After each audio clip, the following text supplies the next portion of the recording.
Anybody who have any questions? No questions in the chat box for the time being. It really is that all the question I ask or what? Okay, Professor Tan. So if any student who want to apply for the master in your lab, what you require?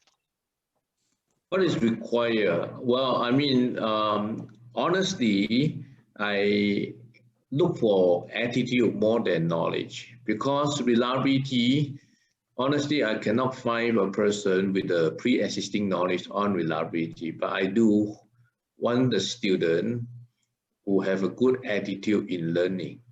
And Okay. this attitude can be seen from his result. And so also because it is so multidisciplinary, that's why they always need to work in a team. And so this is what I like to have the student. Of course, I mean the basic skill need to be there. I mean the basic science or engineering skill need to be there, but they not necessarily need to be like very excellent. And but if they have a good basic and they have a good attitude in learning and can work Professor, together, yeah. Professor, please, if I were you, please don't say that you, I mean, see, India is the land every year they produce, 8 million fresh graduate students. From now on, there will be a lot of people apply for your lab. So you need to set a benchmark. Don't say that you don't care that about the grade because that's a benchmark. You need to screen out and make sure that the people who are already in your lab, that you need to be responsible for them too, right? So True. I want you to make sure that whoever is coming to your lab, at this that you need to set the benchmark for your, screening. It's important not only for the people who are coming, but for the people who are already with you. Okay. So what the attitude, everybody say I'm hardworking. You cannot recognize that. Okay. For now, I will be your agent and help you to screen out who is qualified or not. Okay. All right, good. Thank you. Yes. Yes. See, the thing is that you guys have to know this is not the, it's very promising principle to be, but in the same time, it requires a lot of hard work. So don't say that you walk in like to the McDonald's and order a set and come out. That is not the way it is. Okay. Yeah, that's Whoever right. whoever are with Professor Dunn, they all stay there, be there because of their hard work and a lot of hard work that you might not see. Okay, that's the thing. Who else have more questions? Professor Dan, do you have anything that if a student who come into your lab, Right. um, w- I mean, w- what would, apart from if we say that requirement, you need to say one thing. What requirement you need to? What requirement? Yes. Okay, what requirement? Well, I guess let's see. There's basics. I mean, they have scored very well in their basic science and engineering. Yes. Yeah, this is something that I need to have. Yes. So otherwise, that people just write an email and say, "I have a good attitude." The good attitude cannot be measured. Yes, Okay. that's right. Okay. I saw a Now, question coming in now. yeah. Now, everybody, now you guys know what kind of nice guy the Professor Dan is. Okay. Now I have to tell you guys, just don't apply by that because I'm going to ask him to send me the application. I'm going to do the pre-screening for him. Yeah. Okay. What is the question, Yes, Ishali? there's a really good question from Shreyans. He's asking, he's from electronics, and if he wants to start and to learn and understand the topic of reliability, what should be the starting point? Where should he go? Okay, maybe Vivek can help me to answer on behalf. Sure, sir. So I think the best point is that they can come to our center for that one, for the initial things. Because Okay. Okay. I mean, Because from in the now on, Asia, in the from Southeast now Asia, on, we are we the don't only require center Vivek. for the reliability. See, of course. See, one thing you guys have to remember, Professor Tan, how many students you can accommodate in one semester or in 1 year or one semester? Well, I ever have, how many students? I think 10 students one semester. New one, new. New student probably, let's see, about four students. Yeah, because you already have 4, 5 right now. Yeah, that's right. So every year you only have 4 new, seats, right? You can have only 4. Yeah, Either probably they come for, maximum. yeah, only either they come for you for master or PhD, only 4, Yeah, right? that's Okay. right. Okay, so Vivek, so the answer you would Yes, do ma'am. is that our place is the place to good to start, but you need to compete to be the top 4. Okay, that's the answer. Yeah. Okay. Yeah, sure. I get your point. Well, the Okay. starting point, honestly, just to answer, the starting point really is it is very difficult to start, honestly, because this subject is nowhere to find.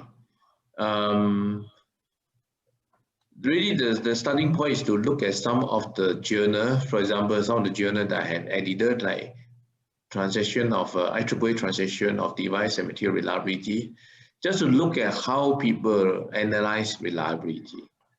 I think there's no, textbook, of course, you can find reliability textbook, but honestly, it is very difficult to do it by your own because they are very mathematics and they can be very complex without people guiding. So I think the easier way, the starting point is really to look at some of the paper. And like, for example, if you're interested in LED, you can look at the LED paper. If you're interested in battery reliability, then you can look at some of the battery reliability and so on. The starting point really is from a journal paper. So Yeah. you say that from the journal that you are, the topic you are interested. That's right. Yes. Yeah. Okay. So it can be. I can just add one more thing in this Yes. one. Yes. Just like how to find the good journal. That's also a very good question. So the one who is like not much aware about the research. So for just one tip, they can go to Google Scholar and type the word reliability in electronics or these kind of keywords in which they are interested. So from there, they can sort out the good quality papers, like by the citations they can go. So for the initially, they can follow this process, read those paper and find out whether it's relevant for them or they understand those things or not. So it can be very helpful for them. So it's a Google Scholar and then type reliability. Yeah. Okay, good. Yes, That's reliability very in good. electronics, because reliability, if they type reliability only, it's like very vast. Okay. So yeah, they need to bring it down. Yeah. We don't need to spoon feed them. You guys, there's only 2 tips. One, go to Google Scholar, and then type reliability, and 2, swimming in the pool, in that journal pool by yourself. Cool. Yeah. Okay. Yeah. Just don't need, because sometimes what they find is what we guide might not be the same. So enjoy the ocean of the reliability. Yeah. I think that is the thing. Anyone else? We only take one more question. Okay. Last A lot one. of questions actually coming up. Okay. Yeah, Professor Tan, you don't get excited about it. We are only going to take one more. Now, from now on, I will be your agent now. After that, I will not let you go. Your full quota have to be with me now. Okay. Okay, go ahead. So who is going to? Yes. Okay, I can summarize the questions. Okay, go ahead. Some students asked me about biotech, and biotech also I did do reliability for the biomedical devices, because biomedical devices need to be reliable if you want to measure, and need to be accurate. And I also do battery reliability, which is very few people in the world is doing battery reliability. And the background depends on what kind of reliability that you need. If you have battery reliability, then you need the chemistry background. If you are doing electronic devices, then you need electronic background. But basically, you must have a bachelor degree. Okay, and so energy storage, of course, is part of the battery.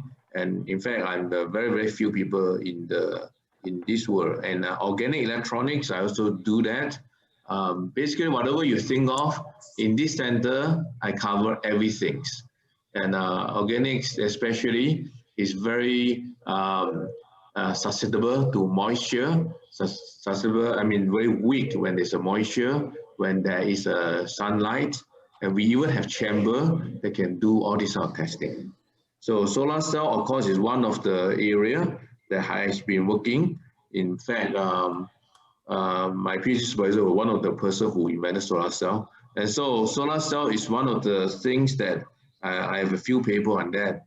In fact, if you guys want to know whether your area is fitting me, you can go to Google and type my name. You can see many paper in the different area. Yeah, I think this, you can see a lot of record of me in the reliability work in all the different area. So I'm not only in one area. That's why I can supervise students of all the different disciplines that I listed out. Now we already know how valuable you are from today. Yeah. Before that, I sent you a message. I did not know you are so good. Now, when I send a message to you, I will be more careful from now. Okay, just to add my background, I'm electronic and electrical engineering as bachelor degree. And then I also have a very good knowledge on the mechanical engineering. I'm in fact as an honoring professor in another university in mechanical engineering. And then my master is a quantum electrochemistry, and my PhD is quantum physics. Wow. And I got more than 10 years, several years of industrial experience, and I still doing many consultation to many industry, both in Taiwan as well as overseas, as you can see, including NASA.